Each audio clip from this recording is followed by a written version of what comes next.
We have a big dining table and the space overall is a lot more comfortable for me. This room is larger, which is Why are you laughing so hard? What about this is funny? Hey, what's up everyone? Danny here. In this video, I want to show you this desk setup right next to me. And as you may notice, this is not a gaming setup. This actually isn't even a setup for me at all. It's actually for Melissa. hello. This is her new work from home setup, and it was made possible by the good people over at Uplift Desk. Melissa and I just spent the last year working 100% from home due to the pandemic, and vaccines are starting to become more available now, and a lot of people working from home will eventually return to the office.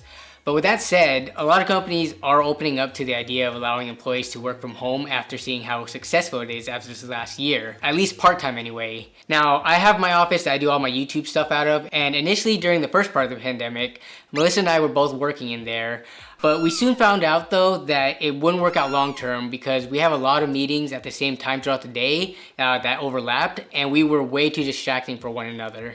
So because of that, I moved my work setup from Danny's office to downstairs right here in our dining room / living room. The space is a lot bigger and better for my allergies. It has the most natural sunlight and is close to the kitchen. It's a lot better than being stuck in Danny's room, on top of his room being really hot and stuffy because his computer stuff was running 24/7. At the office where I worked at, they equipped us with really nice stuff like sit-stand desks, really comfortable chairs. Moving from that to this dining table wasn't ideal. Now that working from home is going to be somewhat permanent, I wanted to make sure I had a proper setup. I wanted to have the flexibility to be able to sit and stand. Sitting for 8 hours straight can get uncomfortable. So we started looking into sit-stand desks for Melissa, and the biggest issue we ran into was the height on pretty much every one of them.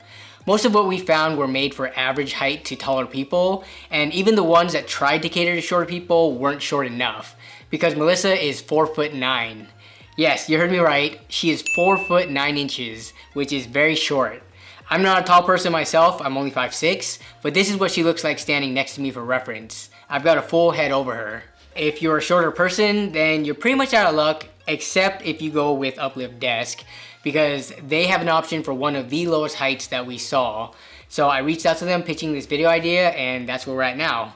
I'm going to go over some of the details and specs of what they have to offer for those of you out there who may be interested in a sit-stand desk, and then Melissa's going to walk you through how she personalized her setup using one of their desks. The standard Uplift desk starts at $500, which is by no means cheap, but it's priced comparably to other sit-stand desks out there. And for something that you plan on using many hours a week for years and years, it can easily be worth the investment. They've got really extensive customization options for their desks, from the material and design of the tabletops, to the different shapes, to a ton of different compatible accessories. They've pretty much got every option to put together something that will work for you. For a majority of people out there, the standard V2 legs are probably what you're going to be going for. This is lower than most desks out there, both traditional and sit-stand. Most desks are usually designed around 29 inches tall, but if you take a look at any ergonomic guide out there, you'll see that 29 inches is ideal for someone who's like in the 6'+ range. Most people aren't 6 foot tall, so our desk shouldn't be that high. But for really short people like Melissa, the standard V2 legs aren't low enough. So Uplift Desk has a commercial frame option, which has a super low minimum height of 22.6 inches, and that's including the 1-inch tabletop. It's super low, and it's going to accommodate for even the shortest of people. After the legs and top are chosen, you can start customizing. You can choose what the grommet holes can be filled with, the style of the keypad controls you want, and every desk comes with a basic cable management tray. After those are selected, they have 4 complimentary gifts for you to help start your setup out, which include a variety of items from desk mats, standing boards, cable management stuff, and more. If you're still looking for additional accessories, from monitor arms, desktop holders, keyboard trays, office chairs, filing cabinets, you name it, they have it. They really put a lot of thought into giving you way more options than you can ever think of so that they can be your one-stop shop for getting your desk setup just right. Do you want to mount your desktop underneath your table? Well, you can do that. How about a desk drawer? Yep, they have that too. How about a hammock? Okay, that one's a little bit odd, but they have that too, which actually sounds pretty cool. Assembly of the desk was a very simple process. It took probably 45 minutes to put it together, the base desk anyway, and then I probably spent like a good hour cable managing afterwards. But the instructions included had very clear callouts for everything necessary. Every part had a label to it, so it was all very easy to follow along. For the commercial V2 legs, there is an included crossbar that could be installed for more stability, but we chose not to install it though because the desk isn't gonna ever be operating near the max height, and Melissa would rather have it removed so that it doesn't obstruct her feet underneath the table. It's plenty steady for the height that she's using it at. But speaking of stability, here's Melissa and I both sitting on the assembled desk, and we both come in at close to a combined weight of 250 pounds, and throughout the entire travel of the desk, even at max height, it was solid. All Uplift desks also come with an anti-collision system. It's gonna stop it from running into things, like if there's a cable pulling on something on your desk tightly, or like if you have something underneath it. This is super useful, and personally having a standing desk myself that does not have this feature, I can say from first-hand experience that it is very necessary. I've had chairs and light stands get caught underneath the desk, as well as an Ethernet cable almost pull my computer tower off of the table just when adjusting the height. So that would have definitely been bad if I didn't notice it, but just having it built into the desk is like kind of peace of mind. So with all the details and specs out of the way now, Melissa's gonna come back and she's gonna explain kind of her thought process about what she wanted to include on her desk setup. So for the desk tabletop, I chose the 48 by 30. I ended up choosing it in white because it went better with the living room space. Originally, I really liked the walnut color, but it didn't really go with the aesthetic of the living room. To complement the white, I went with the gray legs because again, it matched better with the space. I ended up going with a standard hole and then a hole that has 2 outlets. I wanted to be able to charge my phone and any other things I needed to be charged without dealing with the cords that go underneath. And then I chose the standard one so I can hide all the cords needed to plug in my laptop. This wide monitor is actually Danny's old monitor. For Christmas, I actually bought him a new curved ultra-wide monitor that he actually asked me to get him because it was on sale. So because he told me to get that for him for Christmas, I said then I get your old one. The monitor is on the Uplift Desk single range monitor arm. And it's really nice because it makes it really easy to move the monitor to any height I want and move it forward and back.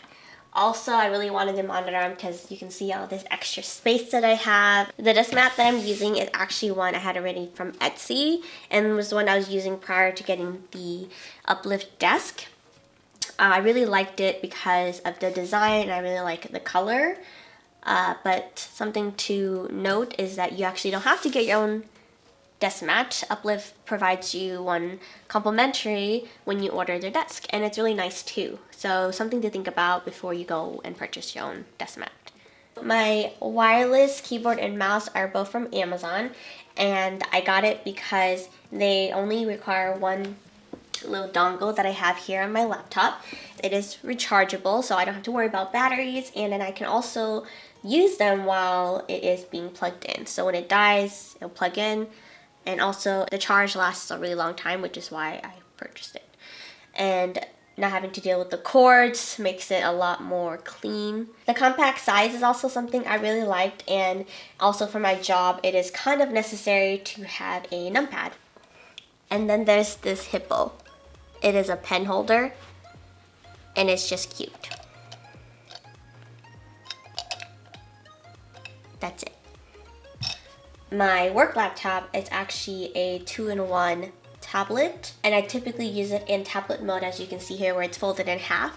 So I had purchased this tablet holder to hold up the laptop in tablet mode so I can use it as a second monitor. Uplift is actually offering their own tablet stand as one of their complimentary gifts, and at the time when we were looking for the Uplift Desk, that actually wasn't an option for us. So it looks like Uplift changes out what they offer as accessories, so definitely keep an eye out for that before going out and buying your own things. The chair that I'm using is from Staples. Danny really loves these mesh type chairs, and he had 2 in his office, so he gave me one of them. It's really popular on Reddit and really inexpensive, and one of his favorite features about the chairs is that when you fart in the chair, it doesn't absorb the farts, which I guess is really good for me because Danny farts a lot. But yeah, that's my setup. It's pretty simple, but it works for me. I've been using it on a daily basis and really enjoy it. Hope you all liked my quick little desk tour. And let me know down in the comments below if you had anything in particular that you liked, or if you have any recommendations on ideas on how I can improve it even more. And now Danny's gonna end the video. Hello! I want to give a huge thanks to Uplift Desk for teaming up with us on this video. Melissa has really been enjoying this desk, and you know what they say, happy wife, happy nerd on a budget. I want to thank you all, as always, for watching. It feels really good to be back and in the swing of things after taking a little bit of a break there these past couple of weeks. This is actually the first time having Melissa be a pretty integral part of the video. She's been in videos before, but this is the first time she's actually has helped, plan out the video and had a pretty substantial part in it. So I want to thank her for being a willing participant in this. I hope you guys enjoyed that, and I will see you all down in the comments as well as in the next video. Bye.